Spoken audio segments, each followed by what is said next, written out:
All right, hello. Today I'm going to be talking to you about vector fields in space. And so in the last video I talked about vector fields in the plane, and I think pretty much what you would need to know from that video to move forward today is that a vector field is a function that maps Rn into Rn, so it takes in a vector and it gives you back a vector. In this class we're looking at maps that take in a two-dimensional vector and give you back a two-dimensional vector, or a three-dimensional vector and give you back a three-dimensional vector. This clearly is going to be about 3 to 3. So the thing that we said last time was that we called a vector field conservative if it could be expressed as the gradient of some scalar function. So I'm going to just remind you that. We say that f, which is some gradient field, is conservative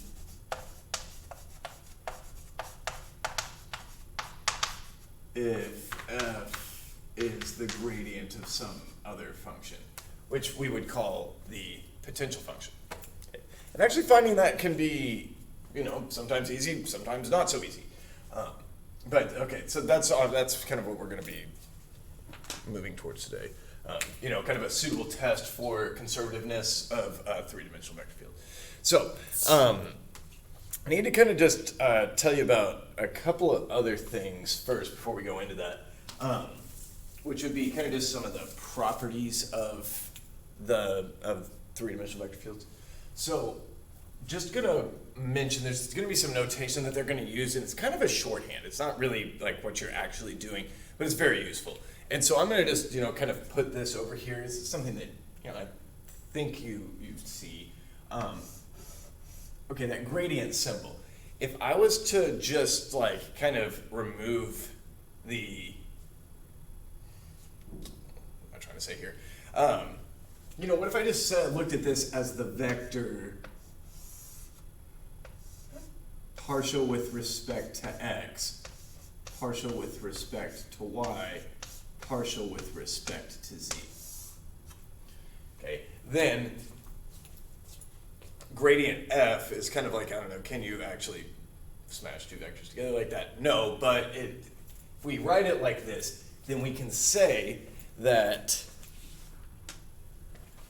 let's see, where do I want to start? I want to start with the divergence of f.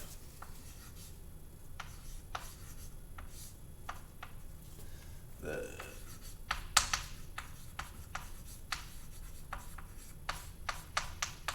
divergence of f, which I would normally just write div, but the divergence of f is going to be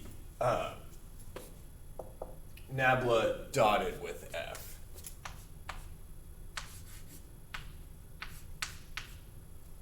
Okay.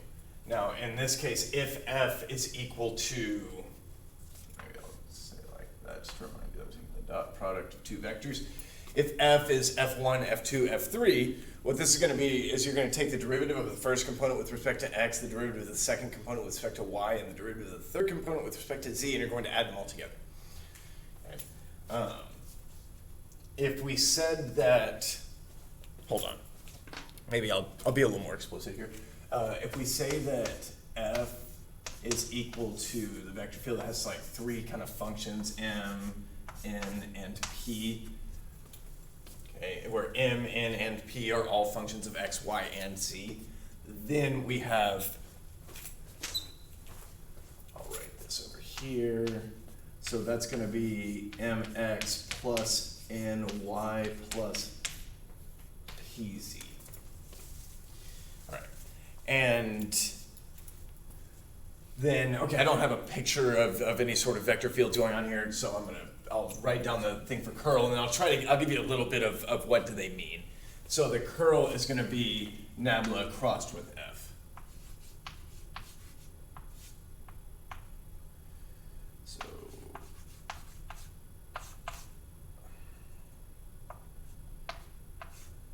curl of f, where f is some vector field.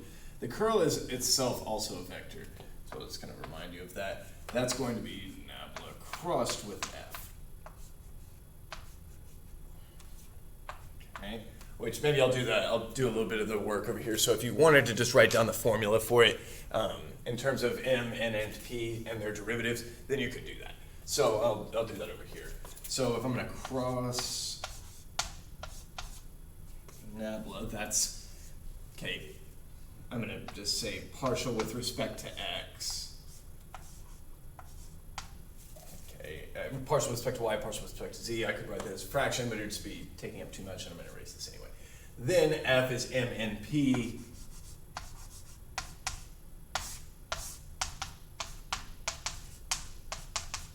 Okay, so I times py minus nz.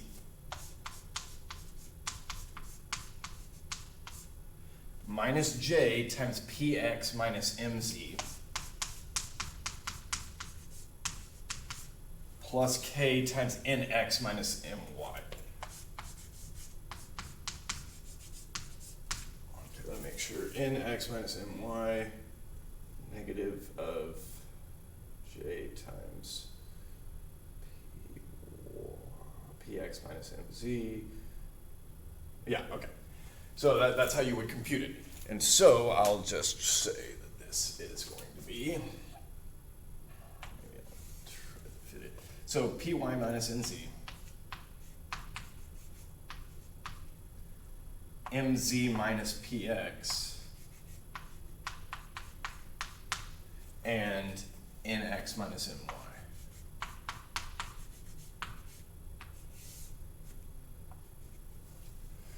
And I'll clear this work out.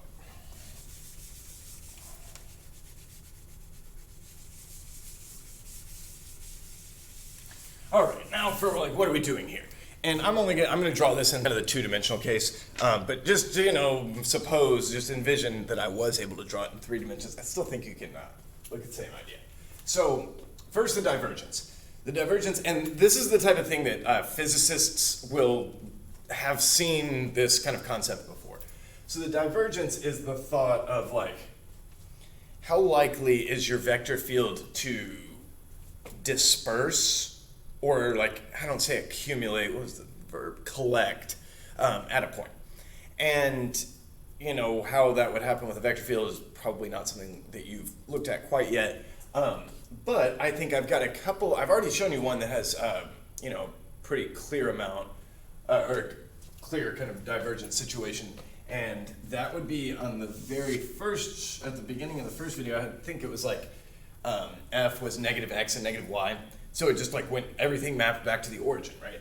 So if I have, something like this,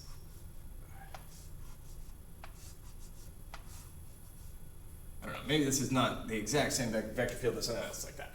The thought is that, if you put a little tiny sphere at a point, are the vector field arrows, are they going into the circle, or in the sphere towards the center? Are they going out? Are they puncturing out?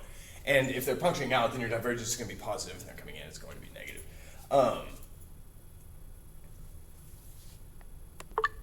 Yeah, just had to double check that. So on a situation like this where everything was coming in, that would be where the divergence was always negative. And likewise, if you had something else,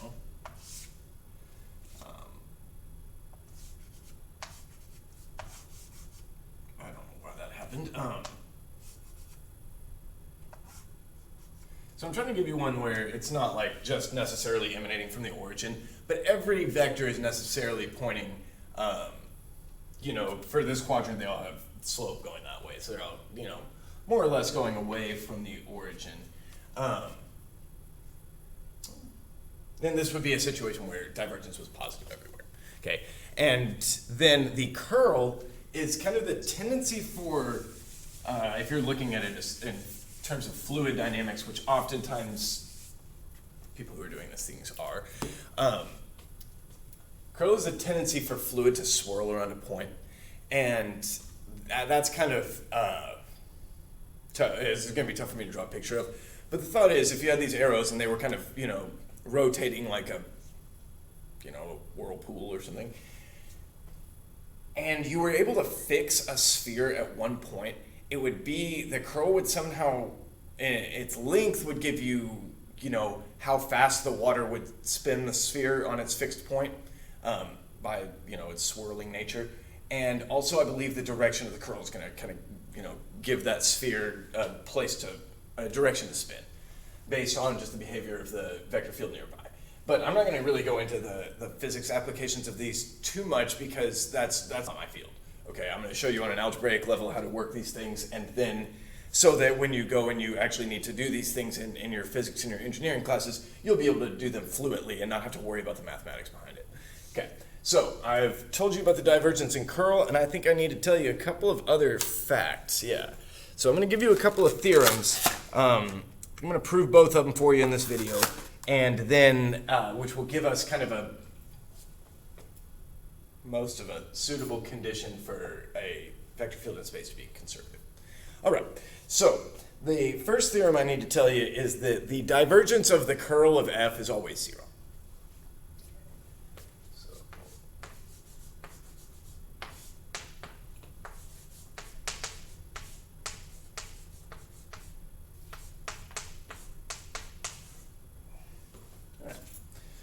So this one I'm pretty much just going to work through and compute it and show that it's going to be 0.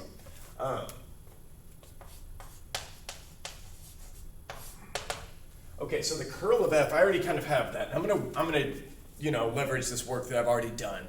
So the curl of f is equal to this py minus mz mc minus px and nx minus ny. Okay, and that's getting dotted with now. That's divergence. Okay, so that's over here where we're going to dot this thing. So partial with respect to x, partial with respect to y, and partial with respect to z. Then I'm going to actually dot these things. So I'm going to, say I pretty much, if I take the partial of this with respect to x, I'll have pyx minus nzx plus, then I'll do the same over here, take the derivative with respect to y on those two. So mzy minus pxy. Right now I'm going to stop and just point out to you pyx, pxy, those are going to be equal, and then we're subtracting them, and that's going to be 0, and that's how we're going to see that this is 0. So provided that the mixed partials are equal, then this will be true, which, as we've seen in this class, is pretty much always. Provided any sort of suitable well-behavedness of the function. Okay, so, and then the third one is going to be plus nxz minus myz. And then you'll see, okay, myz, mzy, same thing, adding, subtracting, gone. pxy, already talked about that one. nzx, nxz, we know. Equality of mixed partials. That's the Clairaut theorem. Okay, so I've shown that it is equal to this, which is equal to 0. Just what I've shown in the first place. It's pretty easy. Okay. But since this was pretty easy, I think I'm going to erase it and just give you the next one right underneath it. And that's going to be that the curl of the gradient of a function is going to be 0. Okay? The gradient of a real valued function. This is going to be good for us. Because, and so this is not going to be, a full-blown, say, sufficient condition to show that a vector field is conservative. I'm going to tell you that it is, because the actual proof of that is kind of analysis level. But I'll show you that it's a necessary condition, and that for conservativeness, and I'll just kind of showing you one direction. So the other one is that the curl of the gradient of a function is equal to the 0 vector. Make sure it's...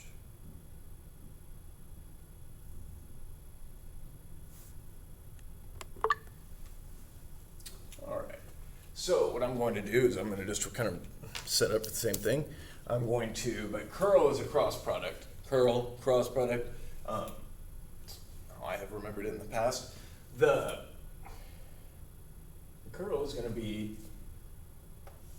partial with respect to x, partial with respect to y, partial with respect to z. I'm not sure why I was setting up that way. Crossed with gradient f is going to be fx, fy, fz.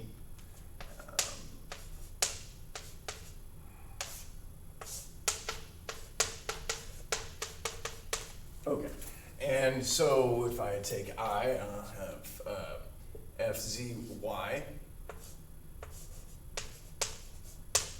minus fyz. Sounds promising, right? Minus j times fzx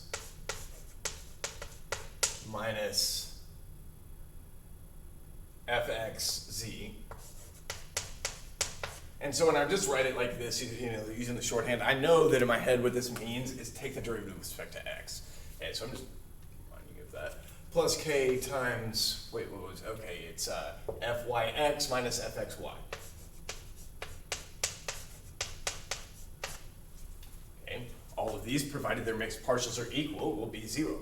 Okay, so wasn't very hard to show either. But if we stop and take a second and look at what we just showed, then we probably, you know, up to our definition of conservative, have shown that if the curl is 0, then the thing you took the curl of is conservative, right? Because it's the gradient of some scalar function, which is the definition we took of conservative. Now, I was doing some reading over the break, and I noticed that I was just reading through, I don't know, some other textbook or something, and they did not take this as their definition of conservative, which I find interesting. I think that this is definitely the easiest way to go. I'm trying to remember what it was one of the other conditions that we showed was equivalent. And then they showed that if it was conservative, then it could be expressed as the gradient of something else. It was much more difficult. And I think that maybe that other way was maybe the more rigorous way, but it's all right. I've shown you that if the curl is 0, then the thing you took the curl of is the gradient of something else, which is to say that it's conservative. Okay, that'll be really nice. So I'm going to go over here and I'm going to just work a quick example. I think I got enough for them. Just a large enough piece of yellow chalk. Maybe this one.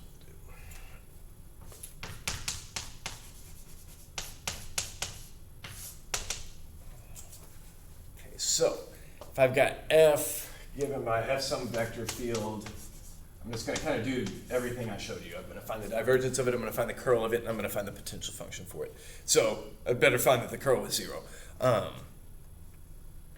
And I know I mentioned this before, but I'm still kind of here, I just want to be very explicit that we have not shown that if a function is conservative, then its vector field must be 0, or then its curl must be 0, right? We showed that if the curl is 0, then it's conservative. So, but it does work the other way. So, if f is equal to 2xy x squared plus z squared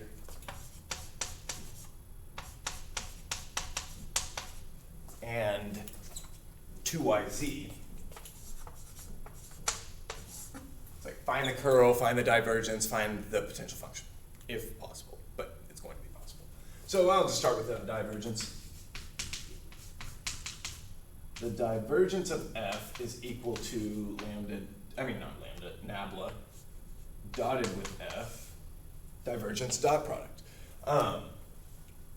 It is equal to, so it's going to be the first component with respect to x, 2y, plus the second component with respect to y, plus the third component with respect to z, and so that's 2y plus 2y is equal to 4y.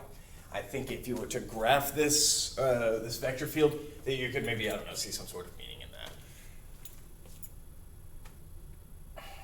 Anyway, lost myself. Anyway, your curl, yeah.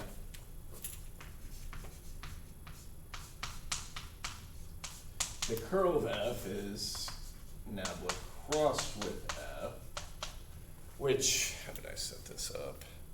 Oh, okay, so I'm going to say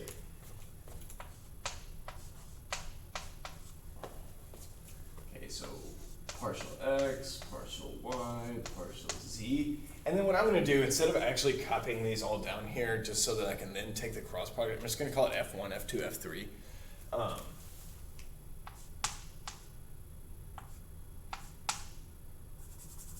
Actually, maybe I'll use the same terminology I've used over here. I'll use mn and p. So,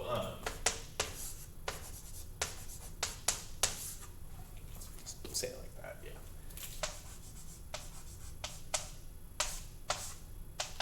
Okay, so when I do this, I'm going to have, wait, I already have a formula for this. I can just, yeah.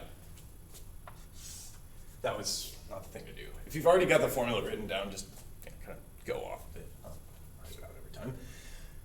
So py minus nz. Okay, so py is 2z minus nz is 2z.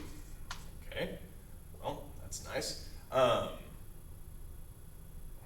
Second term, mz 0 minus 0 minus, wait, no, wait, this was already me having included the negative. Ooh, that's, yeah, be careful there. Right. Always careful with that second term of the cross product. Mz minus px, okay, mz minus px, that's 0. I guess 0 minus 0 would be more specific. And then nx, 2x, minus my is another 2x, so 2x minus 2x. This is the 0 vector. Okay, so I've shown that the curl is 0, which means that it's conservative. And so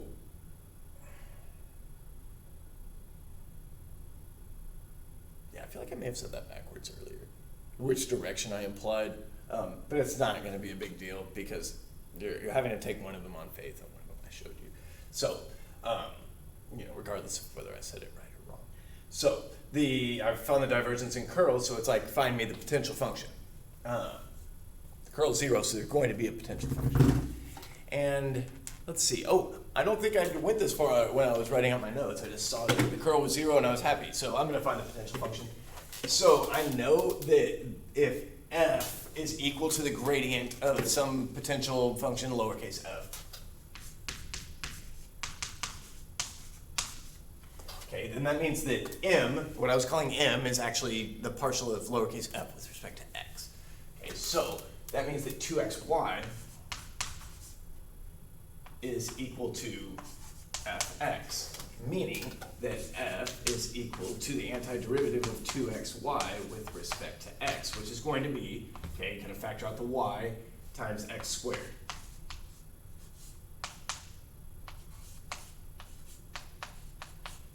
Okay, but there could be some function that depends on only y and z and would therefore go to 0 when I take the partial derivative. But hopefully those will shake out when I go to, kind of run the same process on y and z. So if 2xy is equal to fx, then x squared plus z squared is fy.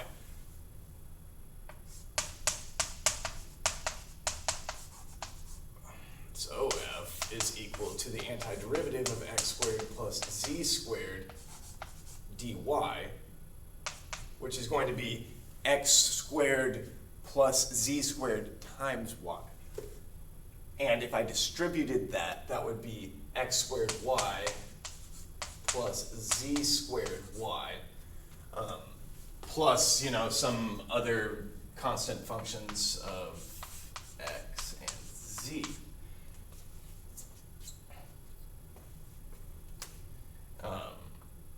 Maybe I'll call it d to just avoid any sort of confusion, although, these are going to have overlap if you've done any of these problems.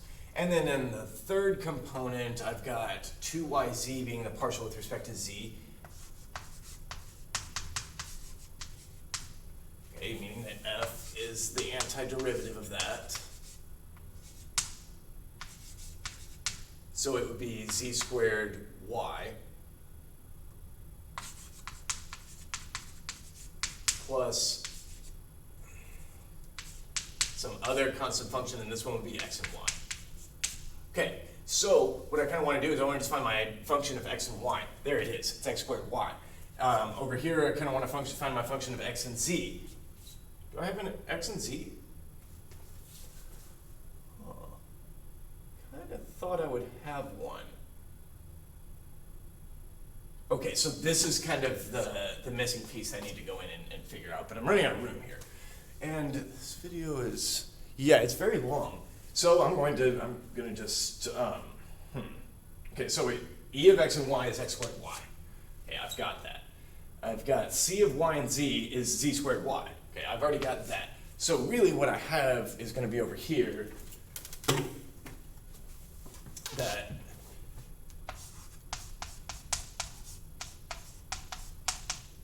f of x, y, and z is x squared y plus z squared y. Okay, I'm seeing evidence of z squared y both places. And then some function of x and z. Okay, now I need to take the derivative with respect to x and see what's going to happen, right? If I take the partial of this with respect to x, I'm going to get 2xy. And I need to have no other x's, right? Because if I had other x's, I'd see other things going on here. But no. So I'm satisfied with the x's on the d of x and z front. It's actually maybe a function of z. But let's think about what's going to happen when I take the partial of this with respect to z. Okay, when I take the partial of this with respect to z, I'm going to get 2yz. Okay, this is what I have over there. And just to check, if it makes you feel better, we could check with respect to y, and that would be x squared plus z squared. It's exactly what I have. But what if I had an extra constant, right? That would not affect any of these partials, because if you take the partial with respect to any variable of a constant, it's going to be 0. So I'm going to say this is the potential function where c is an element of the real numbers. Okay? And I think that this is going to be all for this video. In the next one, I think I'm going to talk about a little bit of moving towards path integration, and then it will really take off from there. So, but for now, really just kind of computing some trivia facts about vector fields in order for us to find potential functions.